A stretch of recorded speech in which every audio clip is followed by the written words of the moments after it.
Welcome to Milano, home to the Italian design, a world of vision.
Milano is glamour.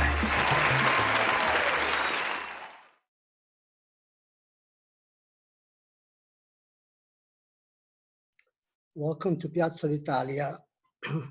Piazza d'Italia is a program, virtual program that we are putting together in order to promote Italian piazzas in Italy and also the membership.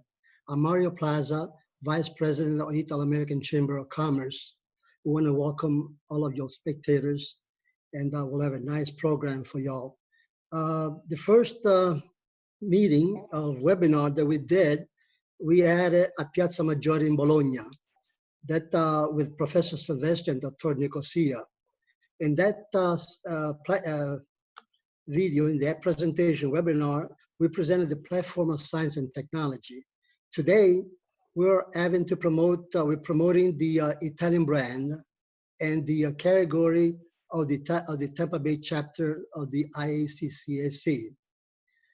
The Piazza del Duomo is our presentation of Milan, which is the design capital of the world. And we're promoting the design and architectural platform. Milano is the capital of the world is a symbol, the center of the Italian design and the Made in Italy brand. But in order to get the feeling and in order to get into the mood of that, I'd like to show you a district in Milano, a very famous district on it, as to get us into the scheme of the design program. And I'd like to present to you Scalo Milano Design District video, please.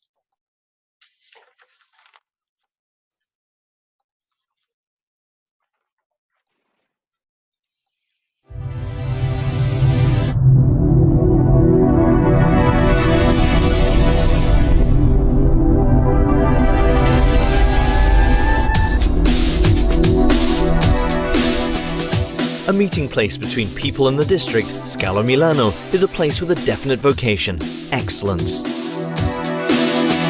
An actual new district of the city, physically and culturally integrated with the urban fabric of Milan, it contains all its most attractive assets: fashion, good food and design, but also art, culture, advanced learning, and a great green park. It's a new original format in which retail offering and architectural image merge into a unified whole that speaks the language of Milan and Italian style. To express the spirit of Italian design in the best possible way, the buildings draw inspiration from the image of the factory, projecting it in a contemporary key with advanced solutions and materials. The typical shapes of the industrial landscape appear, but they take on an innovative modern look with their reflecting glass and gleaming chrome surfaces that seem to absorb the colors and reverberate with the vibrancy of the city style.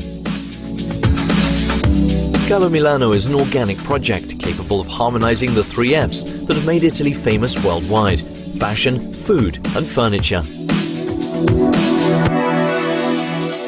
Finally, the design district is unrivaled on the national scene. The main gate for access to shopping, it presents an extraordinary offering of the highest quality, ranging from furniture to accents, featuring the showrooms and brand boutiques of all the great names in furniture and lifestyle made in Italy. Scalo Milano is conceived and developed to be a totally new and unique concept in its architectural forms and in its offering. The first design district in Italy, fashion and tastes are enhanced with all the artistic and cultural elements that the world associates with the wonderful Italian lifestyle.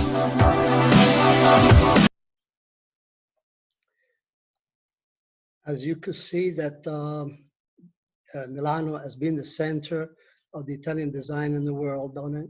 And the Italian design has various concepts. It's a mixture of a lot of things on it.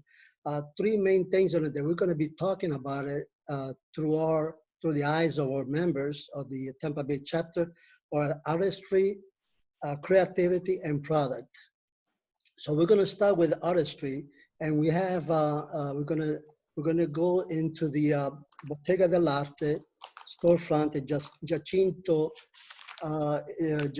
Russo, which is an artist and also a Renaissance expert, is going to introduce us to the history of design, and also is going to introduce us to his company and his expertise. Giacinto, to you the platform. Ciao, buonasera a tutti. May I say one thing on it? Giacinto is going to be saying in Italian, so I'll be kind of coming in and kind of break up and try to translate as much as possible. I'm sorry, Giacinto. A te la parola. Non avevo... Grazie per avermi dato la possibilità di parlare con voi oggi, sono contento. Mi dispiace per il mio inglese che ancora non è abbastanza fluente per poter fare, ma insomma via, felice di essere qui con voi stasera. Si parlava del design in Italia e di conseguenza cercherò un po' in linea di massima di esporre quello che penso io del design e quello che è stato il design storico in Italia, che senza dubbio, in base anche a quello che tutti, agli occhi di tutti, siamo riusciti a fare nell'arco di 100 anni, dall'inizio della nostra industrializzazione a quelli che sono i centri del design anche a livello mondiale. Se vuoi cominciare a tradurre, Mario, se no vado avanti.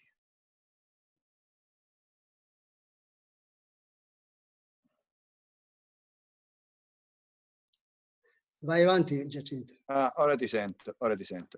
Ok, voglio fare una piccola parentesi per capire l'ambiente che si era creato in Italia a partire dalla fine dell'Ottocento, perché in Italia alle soglie del Novecento, diciamo verso la fine dell'Ottocento, l'Italia era un paese che, a dispetto di altre condizioni nazionali esterne, viveva ancora ed era principalmente agricolo. Tuttavia, dalla fine del 1870 al 1880 si è cominciato un evolversi di quello che fu portato poi nella storia, attraverso i decenni, al design italiano. Per esempio nel 61 cominciano le piccole fiere italiane, perché con l'avvento dell'industrializzazione da noi il passaggio da quello che fu l'ambiente storico agricolo italiano, quindi i componenti essenzialmente fatti di legno, a quello che poi rappresentava l'industria, quindi elementi nuovi, innovativi come il metallo per esempio, è stato un pochettino più a rilento riguardo ad altre nazioni. Però, come la storia insegna molte volte, noi italiani riusciamo sempre a prevalere nonostante i vari limiti anche dal punto di vista economico che ci vengono imposti. È un grande esempio del nostro design italiano e comincia appunto alla fine degli anni del 1800, quando con l'inizio dell'industrializzazione i nostri grandi cominciarono dapprima con le piccole fiere di paese, da poi esportando il tutto nella grande città, a far sì che si cominciasse a vedere quell'inizio di quello che fu chiamato il design italiano. conosciuto nel mondo. Tipo nel 1861 con le prime fiere, tra l'altro io sono qui dalla Toscana, non posso fare a meno di ricordare la fiera del 1861 che si abbia a Firenze, dove il tutto fu introdotto per la prima volta nel tessile. Ci fu la fiera di Torino molto importante nel 98 con le prime applicazioni nell'ambito elettrico che favorì tra l'altro parallelamente la nascita dello stile Liberty, influenzò arti figurative, architetture, arte applicate. Si apriva un mondo veramente enorme dove l'italiano in quel mentre riusciva a dare qualcosa di innovativo. Well, Giacinto, for it's my translation is kind of a little rough on it, but has taken us throughout the period of history from the beginning into the era where the Italian design start to take grip of it on it. And again, all of this is going to be is recorded, and we're going to have a subtitle that everybody has access to it on it. Giacinto, puoi continuare? Man mano che si parla di design e di evoluzione anche industriale, non possiamo fare a meno, come tra l'altro la copertina di questa sera, di parlare di Milano. Milano è riuscita a imporsi come centro anche da prima dell'industria. L'industria a Milano, specialmente nei primi del Novecento, fu molto importante perché per la prima volta mostrarono parallelamente al filone industriale che promuoveva nuove macchine, anche dal punto di vista strettamente industriale, parallelamente ci fu il primo concorso della Casa dell'Operaio, molto importante da noi, perché è la prima volta che ci si pone il problema della massa. Fino a quel punto l'industria era vista capace di rispondere ai bisogni di una classe operaia che, anche se molto timidamente, fino a quel momento si affacciava al mercato del consumo. E da lì, con tante influenze anche dal punto di vista artistico, per esempio, del futurismo, si cominciano a vedere i primi scocchi di un disegno prettamente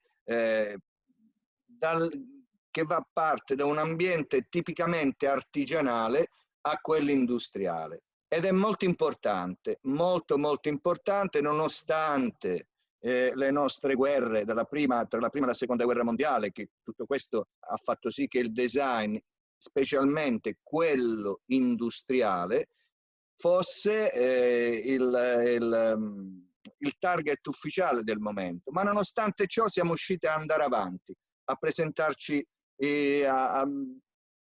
agli occhi del mondo come una nazione che riusciva a superare, nonostante lo scoglio iniziale di ritardo rispetto agli altri, e a mostrare un'Italia veramente pronta alle grandi sfide.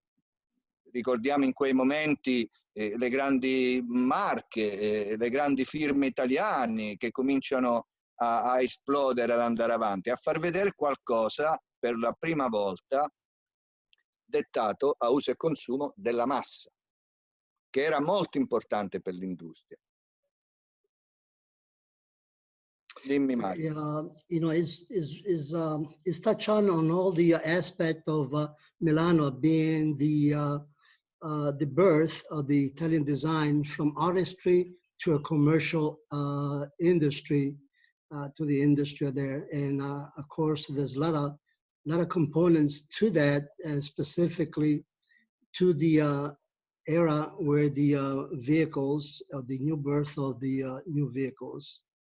Giacinto, continua. Anche se il grande evento, il grande passo, ricordiamo con le varie esposizioni che ci furono a Milano, perché Milano cominciava a diventare il centro nevralgico sia della parte produttiva strettamente industriale, sia dal punto di vista strettamente legato al design, perché con le varie esposizioni, con le triennali che riusciva a mettere su a livello internazionale, per la prima volta mostrava al mondo quello che era il design italiano.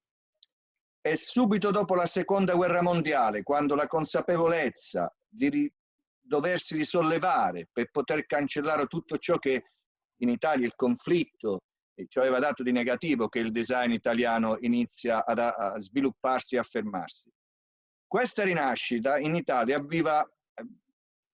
ravviva tutto, tutti i vari segmenti, in primis il campo dei trasporti. Pensate alle grandi firme in Italia che sono nate in quel periodo. Pensate, non lo so, alla Fiat.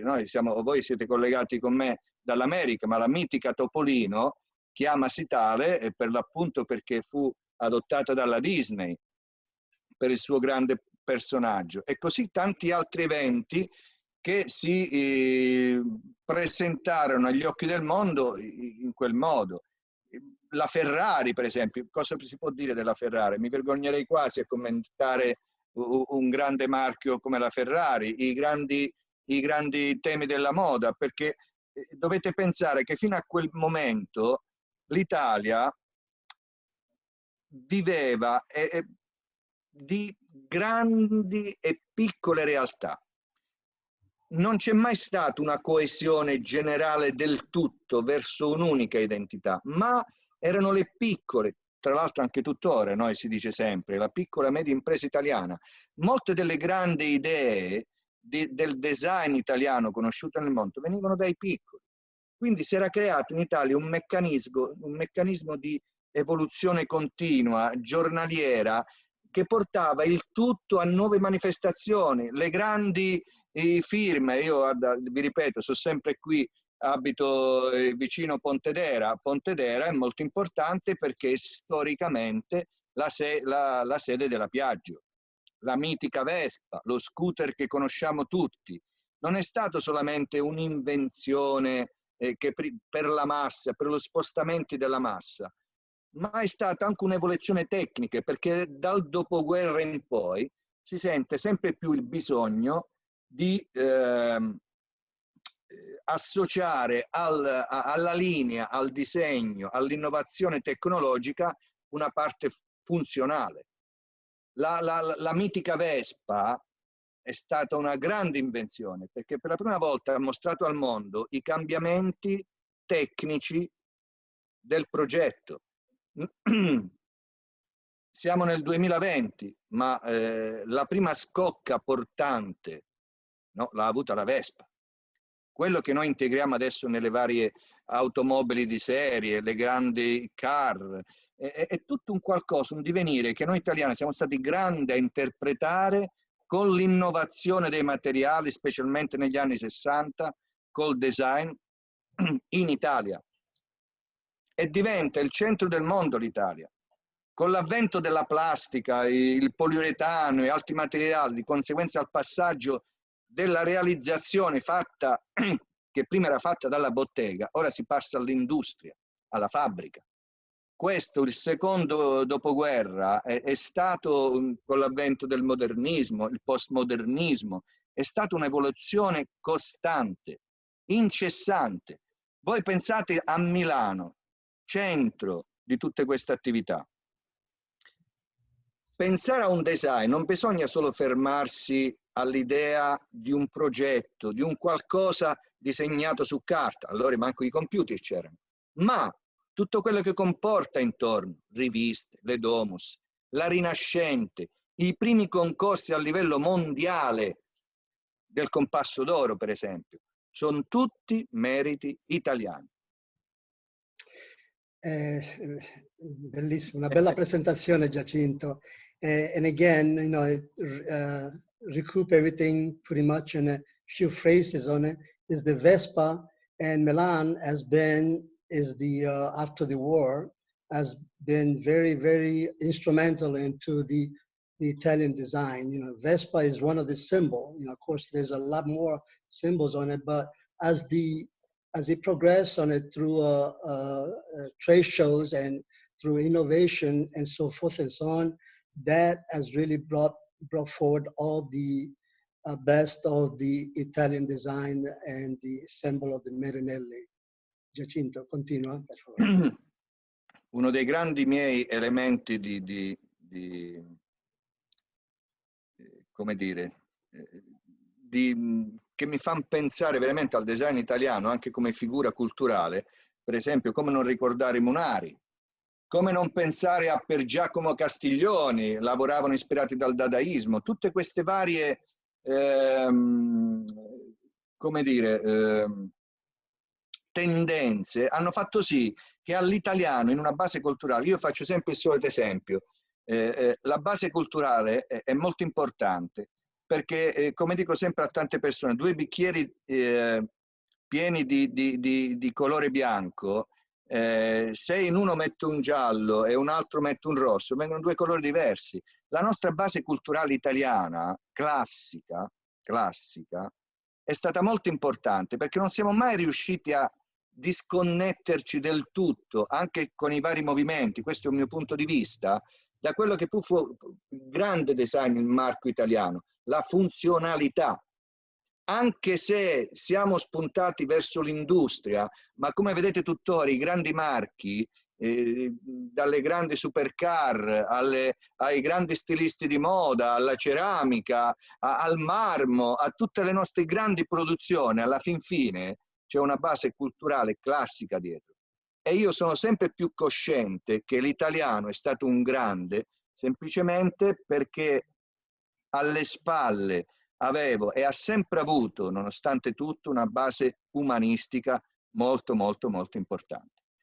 E la conferma di tutto ciò si ebbe per l'appunto nella grande città di Milano, come tra l'altro lo è tuttora. Pensate alla Brianza. Giacinto, bella presentazione. Ci vuoi dire in poche parole chi è stato il tuo, che ti ha influenzato nella tua idea, nei tuoi soggetti e anche nel tuo lavoro? Beh, nella mia idea di arte, perlomeno da quello che mi ha insegnato l'Italia, gli studi umanitari specialmente, io parto sempre e mi interessa citare una frase di Protagora, che dice sempre: l'uomo è la misura di tutte le cose, di quello che sono e di quello che non sono per ciò che sono. È un contesto, l'uomo di Protagora è un uomo umanistico, dove la percezione viene attraverso i sensi. L'uomo, per esempio, questa frase nel XXI secolo è vista come l'uomo è sostituito da massa. Però il discorso torna lo stesso, perché le singole cose appaiono a me tali come lo sono sempre stati, però appaiono a un altro in base alla sua versione oggettiva delle cose. Perché, come dice sempre questa frase, perché racchiude un mondo e rispecchia secondo me molto, molto dell'italianità, giacché io sono un uomo, lo sei anche tu. Questa è stata la base del mio processo umanistico, perché io, nonostante tutto, non riuscirò mai a distaccarmi dai classici, anche se li rivedo e non riuscirei mai a copiarli, Mario, come erano una volta, perché io vivo un altro secolo, io ho bisogno del computer, ho bisogno del cellulare, la mia base culturale è senz'altro diversa da quella che è stata la classicità che mi ha ispirato di più, però capisco e cerco sempre di mettere al centro della mia attività l'uomo. Non voglio numeri, voglio individui, che tra l'altro, Mario, riconoscerai senz'altro è la base della nostra italianità. Sì. La nostra Italia è una grande Italia perché abbiamo delle grandi menti individuali. Non esiste la grande distribuzione da noi. L'italiano è un genio fine a se stesso. È un genio perché è genio. E io inseguo tutto questo. Non dico di riuscirci, ma è in primis la mia gioia di vivere. Grazie Giacinto, veramente una bella presentazione. For a little quick translation, which is going to take a lot more than just a quick one on it, I've asked Giacinto what is his influence of made him his thinking and also his knowledge and also his work. And he extended the Protagora And anyway, but so many things on it within the mentality of the Protagoras that influence him that they need to be written as in translation on the video, which is going to be recorded. Giacinto, vorrei adesso far vedere il video della tua ditta, della tua presentazione, se mi permetti. Certo. I'd like to then introduce the video of the Giacinto company, Bottega dell'Arte, and it'll give you a glimpse of his artistry and his creativity. And of course, he is a member of the Italian American Chamber of Commerce in Tampa, and is going to be moving his company over here in Tampa Bay. Giacinto, grazie per la tua presentazione. Grazie a voi.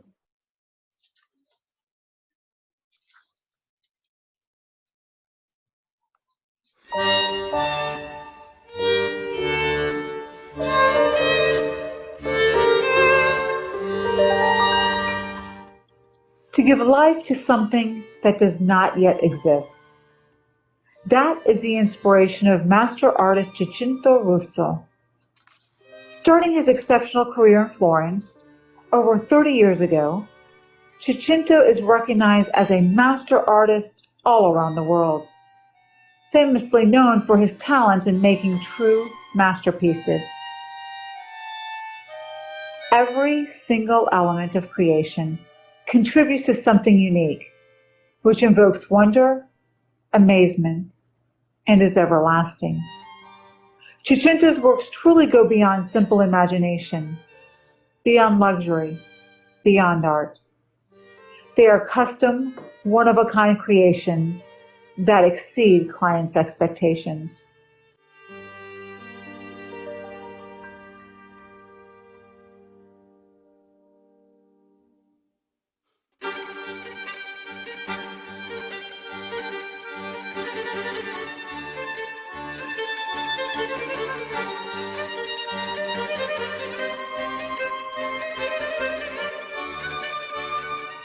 A contemporary artist who combines the splendors and the luxuries of the past with the modern architecture and design. Giacinto is an expert in restoration techniques of historical buildings using classical styles, neoclassicism, and contemporary art. He also specializes in building and remodeling residential homes for elite clientele. Looking at his creations, one can appreciate his exceptional attention to detail, from the smallest of designs to grand structures. Every single element, whether interior or structural, such as custom-made furniture, to building from the foundation up, is flawlessly created for that single project. For 20 years, while based in Moscow, he worked in Europe, Asia, United Arab Emirates, Canada, and the United States. The most significant project to date is the renovation of the Kremlin Palace, specifically the Alexandrovsky Hall and the Andreyevsky Hall. Giacinto's works include the building and remodeling of homes for heads of state, royalty, elite high-profile clients, historical landmarks, and private residences for Russian presidents and prime ministers Eltsine, Putin, Medvedev, and also Aliyev of Azerbaijan. And also includes many commercial projects such as famous hotels and stores.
Home sweet home.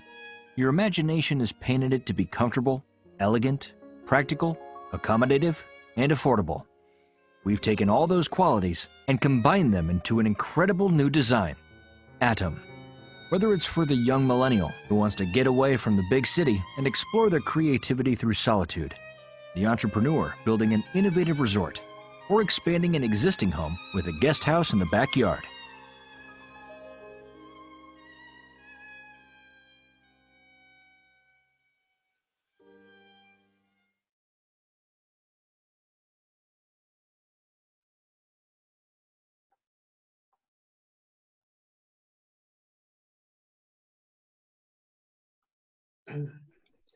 What a company. We're very, very proud to have him on a membership in Tampa Bay and to have him in Tampa pretty soon.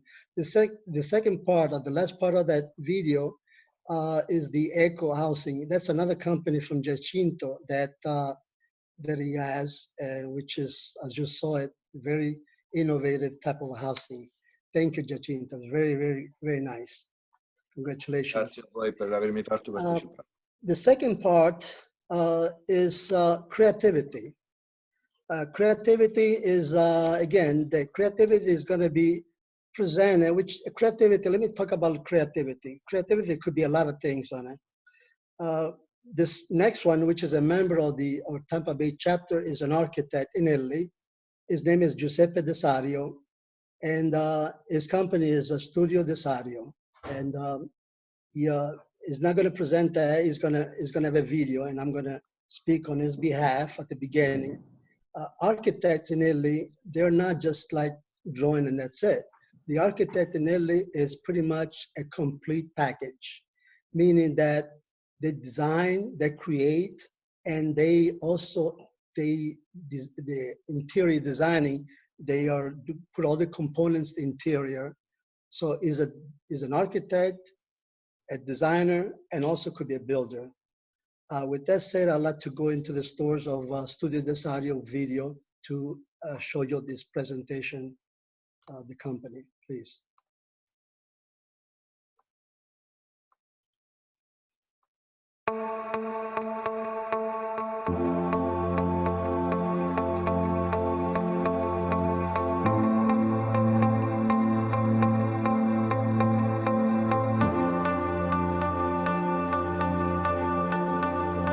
Ciao, sono Giuseppe Desario e da 25 anni svolgo la professione di architetto in Italia. Una professione che è frutto della presenza nel mio territorio di episodi architettonici di diversa natura, cultura ed epoca. E questa passione per l'architettura poi nel tempo si è trasformata in lavoro. In questi anni mi sono dedicato con passione a lavori diversi fra loro e per dimensione e per impegno, seguendone quotidianamente lo sviluppo dalla progettazione architettonica a tavolino sino alla presenza quotidiana sui cantieri, sino all'interior design, per consegnare alla committenza un lavoro che poi è l'aspettativa, diciamo, che loro auspicano. Il mio approccio al lavoro è meticoloso, aperto a confronto e molto disponibile a fare squadra per ottenere il meglio dei risultati. Essere architetto ha una grande responsabilità, perché ciò che si progetta e poi si realizza ha una lunga vita nel tempo, spesso anche più lunga della vita dell'uomo.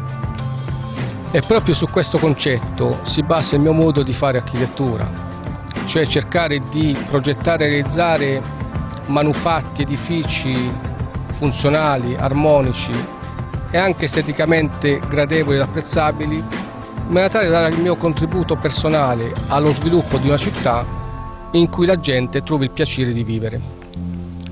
Con pari dedizione svolgo i miei lavori da interior design, cercando di trovare soluzioni le più vicine possibili a quello che il cliente mi richiede, ottimizzando una distribuzione funzionale degli alloggi, alla ricerca di colori e materiali che incrocino il gusto della clientela e poi con quella ricerca a volte maniacale dei dettagli che poi caratterizzano il risultato finale e che ne rappresentano la mia firma. Il mio obiettivo è quello di far incontrare fra di loro le tecniche e i modi di costruire di questo territorio con la mia esperienza acquisita nel modo di costruire e di fare bioarchitettura. Ringrazio la Camera di Commercio di Tampa per avermi dato la possibilità di raccontarmi in un contesto che, sono certo, in futuro avrà grossi sviluppi.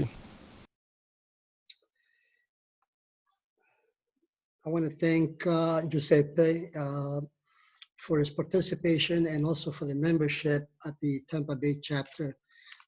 Giuseppe works out of Italy and of course is accessible to anybody that wants his service. Eventually he's going to be coming into the United States, just like other companies will.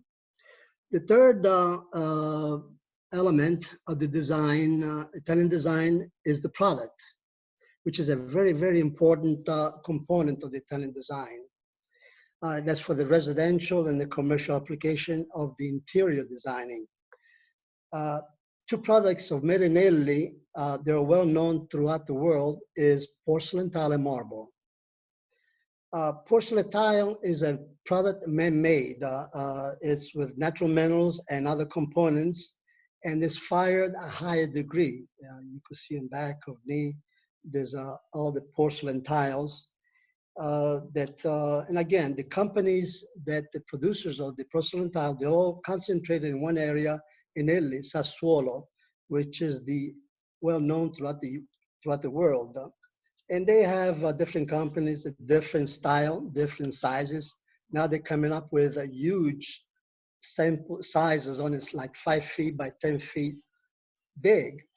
One of the companies that really stands out, and it's a member of the Tampa Bay chapter, is Unicom Starker. It's our chapter member, and they're located in Sassuolo, Italy.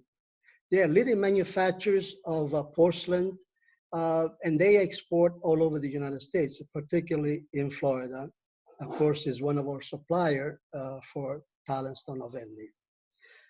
They furnish quality patterns and design with a brand that is recognized by all as being a true Italian made in Italy product line. Now, in order to understand this, you have to understand how the production process is. With that, they furnish us a video that will present their company, but also mainly that show you the production of the porcelain product as a finished product. Could you roll the video, please?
Thank you, Julia.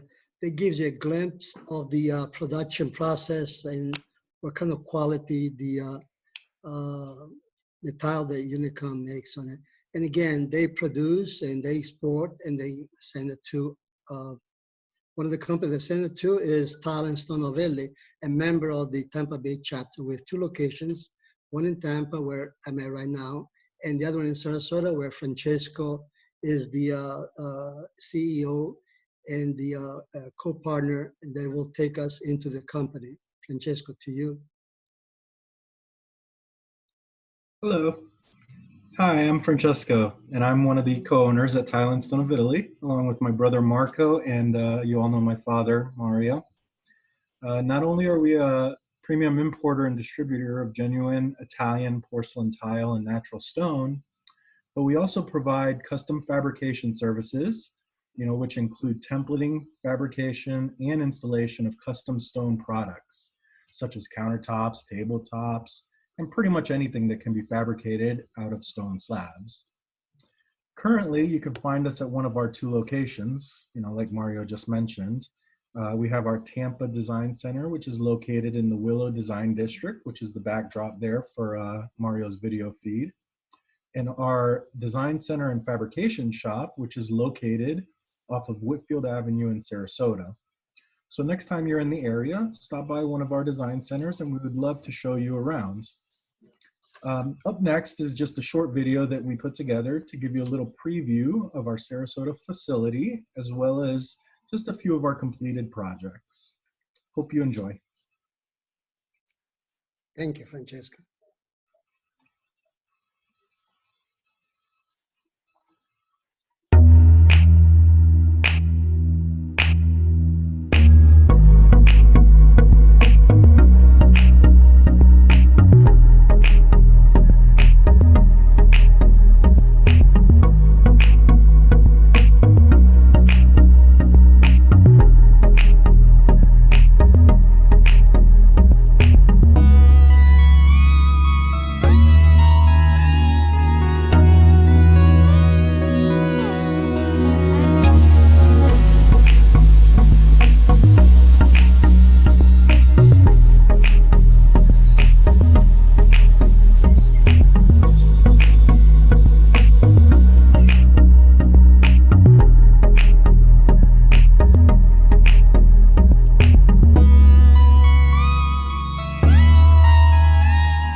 Marble is another product that has made the Italian brand famous. The quarries in Carrara, they're well known throughout the world. They're very famous. They've been quarried in Carrara since the Roman era. It is said that Michelangelo selected his own blocks of marble from the statuary quarry, which are still in operation. When he will pick the block, it will know there's a statue inside. He had just to chisel all the excess marble out of it on it. His genius created famous statues, you know, the Davide, the Pietà, the Musée. A large company based in Carrara called Savema is very important, has a very important sawmill that, transforms the blocks into slab, into finished products. And then it'll go ahead and it be utilized throughout the world for exterior cladding, and also through the shops like Tile Stone Novelli and Classic Stone Gallery that is going to be next, to transform them into the countertops industry. They also service the furniture business, and they're very into the Cantu area, particularly, you'll see on the video a presentation of his quarry and his production. You'll see the combination with Frau Divani, which is a very famous furniture divani company in Cantu. I'd like to show you the presentation of Savema, which will give you an insight of how the quarries and how the stone is quarried to the finished product. Please.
Thank you.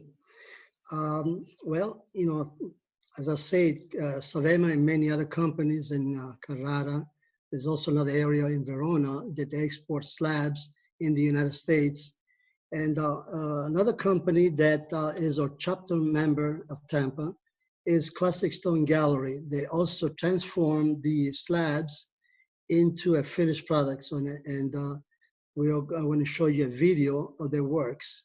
Could you please run the video? Thank you.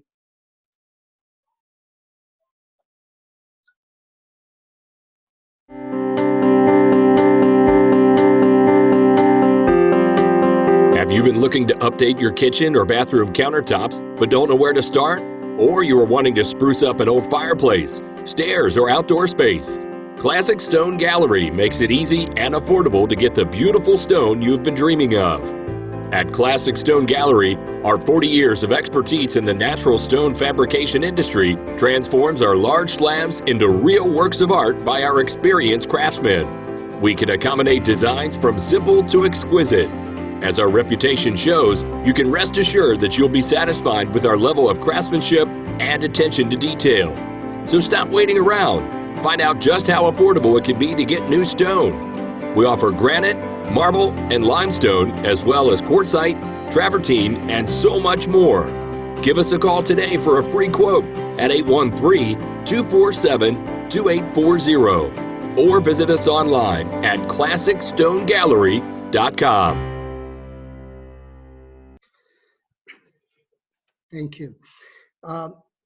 Again, we have the porcelain tile, we have the marble, which is imported and brought to us on it's transformed, but it doesn't become complete, doesn't become a work of art complete until it gets fully installed, but installed in a craftsmanship way.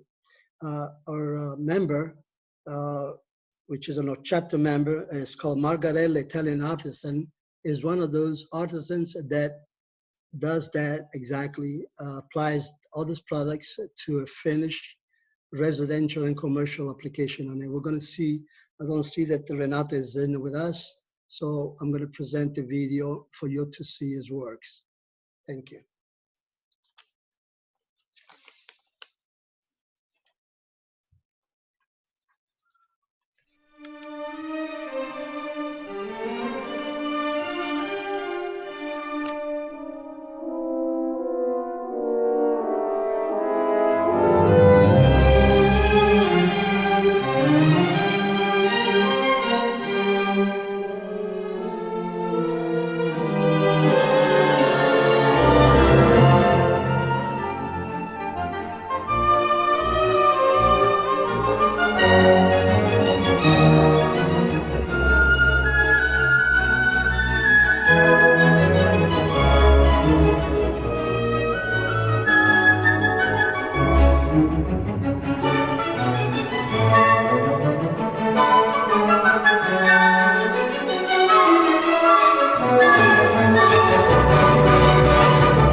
Well, that concludes this webinar of design and architecture.